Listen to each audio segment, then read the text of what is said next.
अस्सलाम वालेकुम student, this is Asad मालिक and I am your banking instructor.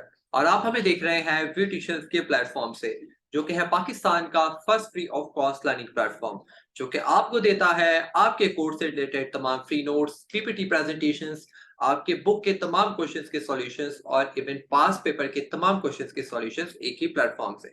तो स्टूडेंट्स, अगर आपने हमारे चैनल पर अभी तक सब्सक्राइब नहीं किया तो इसे फौरन से सब्सक्राइब कीजिए और बेल आइकन को भी प्रेस कीजिए, ताकि आने वाली तमाम लेटेस्ट अपडेट्स आपको मिलती रहे। तो स्टूडेंट्स, आज हम इस वीडियो में बात करेंगे आपके चैप्टर 9 से related, that is credit cards, जो कि एग्जाम के लिहाज से इसके अंदर एक टॉपिक आता है, वो बहुत बहुत ज्यादा इंपॉर्टेंट है। तो जब हम आपको समझाएंगे लेक्चर में, तो मैं उस टाइम पे उसको हाईलाइट करूंगा, ताकि आपको समझ में आ जाए कि इस टॉपिक को आपने काफी ज्यादा हाईलाइट और उसको एग्जाम्स में काफी ज्यादा उस पर फोकस करना है। तो स्टूडेंट्स, अगर आपको हमारे तमाम नोट्स चाहिए, अगर आप उसको डाउनलोड करना चाहते हैं, तो हमारी वेबसाइट का लिंक हमारे डिस्क्रिप्शन पे मौजूद है। आप वहां से जाके तमाम नोट्स को डाउनलोड कर सकते हैं, तो उस चीज की आपने फिक्र नहीं करनी है। तो student, let's start the topic.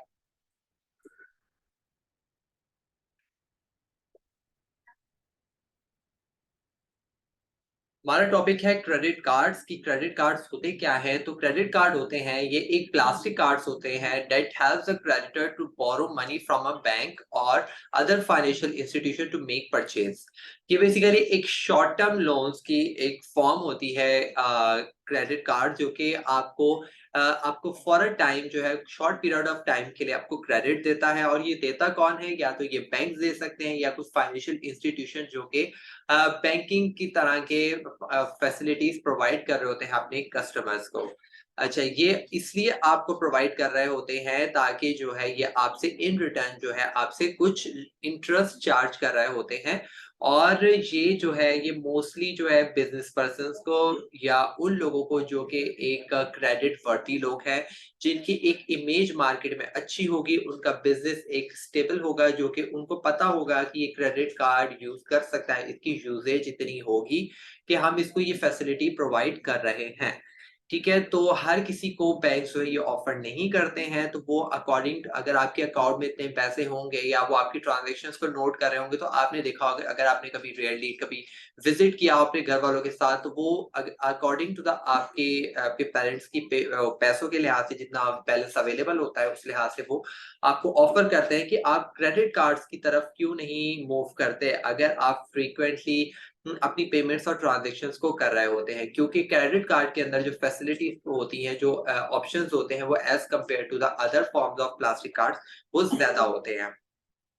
जैसे कि हमारे पास दूसरे प्लास्टिक कार्ड कौन सा होता है, दैट इज डेबिट कार्ड। तो डेबिट कार्ड जो है उसके कंपैरेटिवली क्रेडिट कार्ड थोड़े से ज्यादा इफेक्टिव होते हैं। तो वो जब आएंगे तो मैं आपको उसके बारे में भी समझाऊंगा कि क्यों इनके बीच में से क्रेडिट कार्ड बेहतर है, या डेबिट कार्ड क्यों इससे कम कम फायदेमंद है।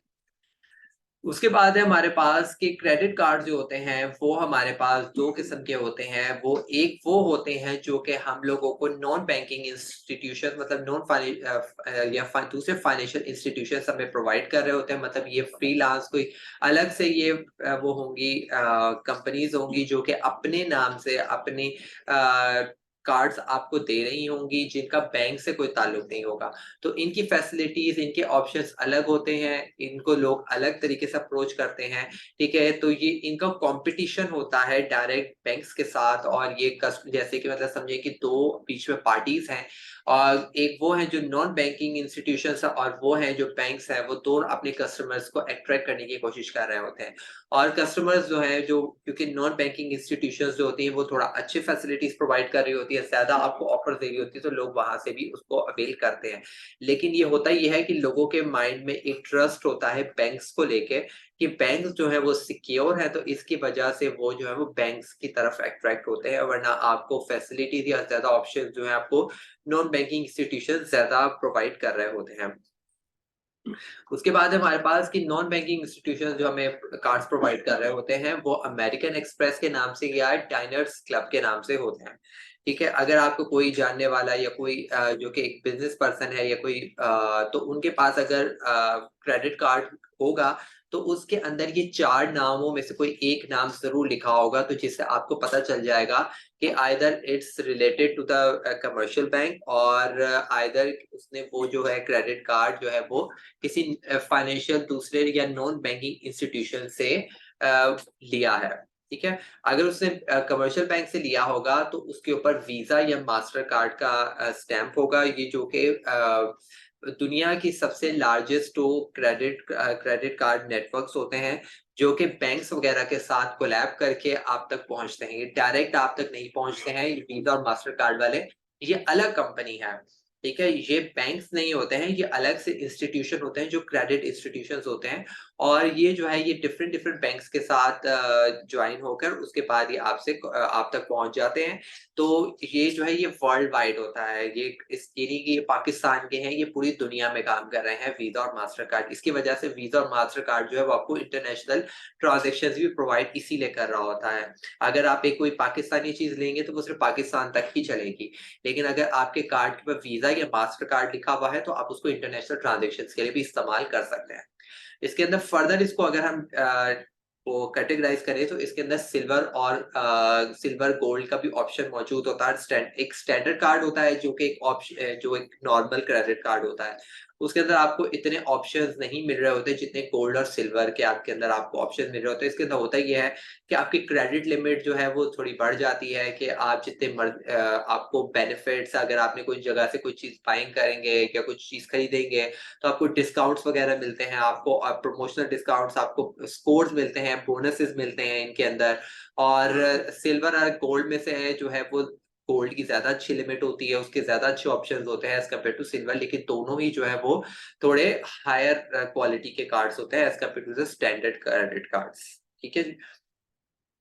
उसके बाद इसके एडवांटेजेस देख लेते हैं। क्रेडिट कार्ड जो है आपको एक कन्वीनियंट वे दे रहा है कोई भी चीज खरीदने के लिए, वो आइदर आप कहीं खुद विजिट करके जाके चीजें खरीद रहे हैं या आप ऑनलाइन चीजें खरीद रहे हैं, मतलब आप किसी आउटलेट पे जाके या किसी जगह पे जाकर किसी को पेमेंट कर रहे हैं या आप ऑनलाइन पेमेंट कर रहे हैं, दोनों लिहाज से वो आपको कन्वीनियंट आपको वे दे रहा है कि जो आप पेमेंट्स कर सकते हैं, खरीद सकते हैं चीजें। The credit card holder does not need to carry money in their pockets। आपको जरूरत नहीं है कि आप अपनी जेब में लाखों करोड़ों रुपए लेके घूमें या अपने साथ कैरी करें, आप क्रेडिट कार्ड के साथ उस पेमेंट को आसानी कर सकते हैं, ठीक है। मतलब इसके अंदर इतनी अच्छी खासी लिमिट होती है कि आप इसको लाखों में या मिलियंस में वो पेमेंट कर सकते हैं एक कार्ड के साथ ही। Credit cards often come with additional benefits such as travel insurance और purchase protection। ये ट्रैवलिंग के फायदे हों या आपको शॉपिंग डिस्काउंट्स हों, ये सारे के सारे जो है वो एडिशनल आपको बेनिफिट्स क्रेडिट कार्ड से मिल रहे होते हैं। जहां आपको 10% डेबिट कार्ड में मिल रहा होता है, वहां 30-40% आपको क्रेडिट कार्ड से मिल रहा होता है। तो कंपैरेटिवली डेबिट कार्ड से ज्यादा आपको बेनिफिट्स क्रेडिट कार्ड के अंदर मिलता है। The credit card holders pays the bill in instalments. अच्छा, इसमें होता ये है कि ये आपको एक लोन दे रहा होता है बैंक, तो इसके अंदर ये होता है कि आपके अकाउंट में पैसे होना जरूरी नहीं है। अगर आप बैंक जाते हैं, आप क्रेडिट कार्ड बनवाते हैं, उसके बाद क्या होता है मंथली आपका बिल आता है उसका, कि आपने महीने में कितना इस्तेमाल किया, उसकी भी एक लिमिट होती है, लेकिन कुछ अच्छी खासी लिमिट होती है कि आप उसको इस्तेमाल कर सकते हैं। तो उसके महीने के बाद आपके पास बिल आता है और उसको आप बिल को जो है वो इंस्टॉलमेंट्स में भी पे कर सकते हैं। तो ये सारी की सारी फैसिलिटीज आपको क्रेडिट कार्ड मिलती है जो कि डेबिट कार्ड में नहीं मिलती है। इसके डिसएडवांटेजेस क्या हैं कि अगर आप पेमेंट को, यही जो मैंने पेमेंट वाली बात की, कि अगर आप पेमेंट टाइम पे पे नहीं करते हैं तो वो बैंक जो आहिस्ता आहिस्ता उस पे ग्रेजुअली उसके ऊपर इंटरेस्ट रेट बढ़ाता रहेगा और आपके जो पैसे हैं वो इतने बढ़ जाएंगे कि आप उसको शायद पे ना कर सकें, ठीक है। उसके बाद इसकी कुछ फीस होती है, कुछ एनुअल फीस, लेट फीस, अगर आपने पैसे लेट दिए हैं या बैलेंस ट्रांसफर कर रहे हैं तो इसकी हर चीज के चार्जेस डिडक्ट हो रहे होते हैं, जो कि चार्जेस काफी ज्यादा एनोइंग लगते हैं, फ्रस्ट्रेटेड लगते हैं कस्टमर्स को। Credit card limits can make a huge problem. अगर क्रेडिट कार्ड के अंदर लिमिट मौजूद है, अगर वो लिमिट कर रहा है, रिस्ट्रिक्ट कर रहा है, तो ये काफी ज्यादा प्रॉब्लम हो सकता है, क्योंकि जैसे कि मैंने आपको बताया कि जो सिल्वर होता है उसमें कंपैरेटिवली कम लिमिट होती है और गोल्ड में ज्यादा लिमिट होती है। तो अगर सिल्वर कार्ड होल्डर को अगर बाइंग करनी, कुछ परचेज करना है कुछ हाई अमाउंट का, तो वो वहां पे रिस्ट्रिक्ट हो जाता है, जिसकी वजह से क्रेडिट कार्ड भी एक लिमिटेड हो जाते हैं। Credit card company change the terms and condition. अच्छा, क्रेडिट कार्ड कंपनीज का कभी भी दिल चाहे तो वो कुछ भी इसके अंदर चेंजेस कर सकते हैं, जो कि कभी ना कभी कस्टमर्स को या उसके यूजर्स को डिस्करेज कर सकता है कि शायद वो जो टर्म्स उन्होंने लगाई, जो जो कंडीशंस लगाई हैं, वो शायद उनको एक्सेप्टेबल ना हो, लेकिन but they have to accept it, क्योंकि कंपनी उनकी है, वो उसकी मर्जी के मुताबिक वो चेंजेस करते रहते हैं। मतलब कि जो डिस्काउंट कहीं मिल रहा था वो अब उन्होंने बंद कर दिया, या उन्होंने स्पेसिफिक कंट्री के अंदर पेमेंट्स करना बंद कर दिया। ठीक है, तो वो चीज प्रॉब्लम कर सकती है। जैसे कि अगर हम अब अगर हमारे पास कार्ड मौजूद है पाकिस्तान में, तो हम इंडिया की पेमेंट्स नहीं कर सकते। ठीक है, इंडिया में कुछ बाइंग एंड सेलिंग नहीं कर सकते ऑनलाइन, तो वो चीज़ काफ़ी हमें डिस्करेज करती है, क्योंकि हमें बहुत सी चीज़ें ऐसी भी हैं जो कि हम इंडिया से पेमेंट करना चाह रहे होते हैं, वहाँ से कुछ चीज़ खरीदना चाह रहे होते हैं, वो हम नहीं कर सकते। उसके बाद हमारे पास डेबिट कार्ड भी एक प्लास्टिक कार्ड का ये भी एक क्रेडिट इंस्ट्रूमेंट है। ठीक है, ये किस लिए किया जाता है, ये भी अपने आपके परचेजेस वगैरह अगर आप कुछ खरीदना चाहते हैं, कुछ पेमेंट्स करना चाहते हैं, आप इसको पेमेंट्स कर सकते हैं बाय यूजिंग योर कार्ड। अच्छा, इसमें डिफरेंस ये होता है कि ये जो है आपके बैंक अकाउंट्स के साथ लिंक्ड होता है। इस मीन्स के अगर आपको डेबिट कार्ड चाहिए तो you should have your own bank account. Credit card के अंदर आपका बैंक का अकाउंट होना ज़रूरी नहीं है, लेकिन क्रेडिट डेबिट कार्ड के अंदर आपका बैंक अकाउंट होना ज़रूरी है, और उसमें अमाउंट अवेलेबल होनी चाहिए कि जितनी आप उससे निकलवा सकें। आप उस लिमिट को क्रॉस नहीं कर सकते हैं। अगर आपके पास 10,000 रुपए आपके अकाउंट में मौजूद है, तो आप सिर्फ 10,000 रुपए की पेमेंट कर सकते हैं, उससे ज़्यादा की नहीं कर सकते हैं। यहाँ पे आप रिस्ट्रिक्टेड होते हैं, लेकिन क्रेडिट कार्ड के अंदर कोई लिमिट नहीं होती है कि आपके पास इतने पैसे हैं तो आप इतना इस्तेमाल कर सकते हैं। आप उसको जितना चाहें उसको दिन में इस्तेमाल कर सकते हैं, उसकी कोई डेली लिमिट भी नहीं होती है। अच्छा, इसके एडवांटेजेस क्या होते हैं कि यही जो क्रेडिट कार्ड का जो एक एडवांटेज था कि आपको मनी कैरी करने की ज़रूरत नहीं है, वही पैसे जो आपके पास मौजूद है अकाउंट में, वो लेके आप घूम सकते हैं in the form of a card. जिस टाइम आपको विथड्रॉ कराने हैं, आपने किसी एटीएम पे जाके उसको आसानी उसको विथड्रॉ करवा के अपना उस टाइम का जो नीड है उसको पूरी कर सकते हैं। इसके अंदर क्या होता है कि आपकी जो चार्जेस होते हैं वो लेस डिडक्ट हो रहे होते हैं, क्योंकि क्रेडिट कार्ड जो होता है आपको फैसिलिटीज जब ज्यादा प्रोवाइड कर रहा था, वो आप उसके चार्जेस भी थोड़े ज्यादा होते हैं, उसकी फीस थोड़ी ज्यादा होती है, क्योंकि वो एक्सपेंसिव होता है as compared to the debit card, क्योंकि वो आपको फैसिलिटीज ज्यादा दे रहा है। तो डेबिट कार्ड जो होता है वो बहुत लिमिटेड होता है, उसके अंदर जो एडिशनल बेनिफिट्स भी होते हैं वो बहुत कम होते हैं, लिमिटेड होते हैं। तो इसकी वजह से जो ज़्यादा बिज़नेस पर्सन या जिनके पास क्रेडिबिलिटी ज़्यादा होती है, तो वो क्रेडिट कार्ड्स की तरफ जा रहे होते हैं as compared to the debit card. It helps to manage the financial records of the user spending in detail. अच्छा, इसके अंदर हमें मालूम हो जाता है कि हम कितनी लिमिट कर रहे हैं, कितने पैसे इस्तेमाल कर रहे हैं, मतलब हमारे पास रिकॉर्ड आ जाता है। वैसे अगर हमारे पास कैश होगा तो हम लोग उसको इस्तेमाल करते रहते हैं, हम लोग उसको गिन नहीं पाते कि हमने कौन से पैसे कहाँ लगाए थे। तो डेबिट कार्ड अगर आप इस्तेमाल करते हैं, तो आपको पता लगता रहता है कि आपने इतने पैसे इस्तेमाल कर लिए, इतने कर लिए, तो आपके पास एक रिकॉर्ड आ जाता है कि इस टाइम पे इतने पैसे इस्तेमाल किए, इतने टाइम पे इतने इस्तेमाल किए, तो ये भी एक हमारे लिए काफ़ी फ़ायदेमंद चीज़ हो जाती है। उसके बाद इसके डिसएडवांटेजेस हैं कि इसकी डेली लिमिट होती है, उस लिमिट को आप क्रॉस नहीं कर सकते, ठीक है? उससे ज़्यादा कि आप पेमेंट्स नहीं कर सकते, उससे ज़्यादा आप खरीद नहीं सकते। हर किसी की लिमिट डिफरेंट होती है according to the accounts nature. किसी की 50,000 होगी, किसी की 1 लाख होगी, किसी की 10 लाख होगी, इससे ज़्यादा मतलब उसकी जो लिमिट है वो उसको क्रॉस नहीं कर सकता। It has very limited rewards, जैसे मैंने आपको बताया बेशक कि इसके जो बेनिफिट्स होते हैं वो एज़ कम्पेयर टू बहुत कम होते हैं, लिमिटेड होते हैं, 5% 10%, इससे ज़्यादा का डिस्काउंट नहीं मिल रहा होता है, बहुत कम मिल रहा होता है। देखिए, क्रेडिट कार्ड्स में आपको काफ़ी ज़्यादा बेनिफिट्स मिल रहे होते हैं। उसके बाद एक क्रेडिट कार्ड जो होते हैं वो मोर सिक्योर होते हैं, क्योंकि वो आप इंडिपेंडेंट होते हो उसके अंदर, लेकिन इसके अंदर आप डिपेंडेंट होते हो आपके बैंक अकाउंट्स के अंदर, मतलब जो आपके पास पैसे मौजूद है आप उसी में से इस्तेमाल कर रहे हैं। ठीक है, लेकिन क्रेडिट कार्ड अगर आपका मिसप्लेस हो जाए तो कोई उसको इस्तेमाल नहीं कर पाता, उसका एक अलग प्रोसीजर होता है। लेकिन डेबिट कार्ड्स के अंदर ऑलरेडी आपकी पेमेंट मौजूद होती है, वो आपके लिंक्ड होता है आपके बैंक अकाउंट्स के अंदर, तो इसलिए इसको बोला जाता है कि credit cards are comparatively more secure than the debit card.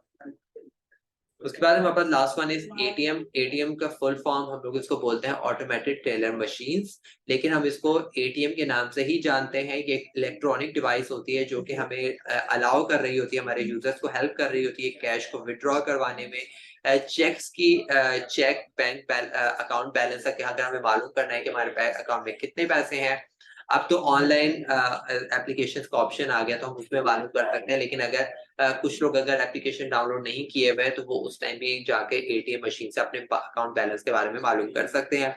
अपने पैसों को ट्रांसफर कर सकते हैं वही एटीएम मशीन से एक अकाउंट से दूसरे अकाउंट, अगर उस बैंक का कोई एप्लीकेशन मौजूद नहीं है। क्योंकि अब जो आहिस्ता आहिस्ता जो सारे बैंक जो है वो ऑनलाइन की तरफ ट्रांसफर हो रहे हैं, लेकिन इससे पहले जो है हर बैंक का जो है वो एप्लीकेशन मौजूद नहीं थी। ठीक है, और ये एटीएम मशीन जो होती है ये तमाम ब्रांचेस की मौजूद होती है, और कुछ पब्लिक प्लेसेस में भी होती है जहाँ पे इसकी जरूरत है। जैसे कि शॉपिंग मॉल्स हो गए या कुछ ऐसी जगह पे जहाँ पर उसकी ज़रूरत है। अच्छा, और एटीएम की जो सर्विसेज़ होती हैं वो 24/7 अवेलेबल होती हैं, बैंक्स खुले हों, ना खुले हों, आप कभी भी चाहें तो वहाँ पे जाके पैसे निकलवा सकते हैं। दैट्स द बिगेस्ट के advantage of automated teller machine की, कि आप इसको कभी भी आप जो है इसको अवेल कर सकते हैं इस फैसिलिटी को। तो स्टूडेंट्स ये था आज का टॉपिक। आई आई होप कि आपको समझ में आया होगा। अगर कोई चीज़ मिस हो गई है, कोई चीज़ समझ में नहीं आई है, तो आप हमें व्हाट्सएप कम्युनिटी लिंक पर भी हमारे स्क्रीन पे पेज का लिंक मौजूद है, वहाँ पे हमें ज्वाइन कर सकते हैं और आप हमसे सवाल कर सकते हैं। हम कोशिश करेंगे आपकी प्रॉब्लम को एज़ सून एज़ रिज़ॉल्व कर सकें। अगर स्टूडेंट्स आपको इसके तमाम लेक्चर्स को नोट्स चाहिए, तो आप हमारी स्क्रीन पे भी मौजूद है, डिस्क्रिप्शन पे भी हमारी लिंक मौजूद है वेबसाइट का, वहाँ पर आप इसको जाकर तमाम नोट्स को फ्री ऑफ कॉस्ट इसको डाउनलोड कर सकते हैं। तो स्टूडेंट्स इंशाल्लाह अब हम आपसे मिलेंगे नेक्स्ट वीडियो में नेक्स्ट टॉपिक के साथ। तब तक अपना बहुत ज़्यादा ख्याल रखें। मुझे इजाज़त दें। अल्लाह हाफ़िज़।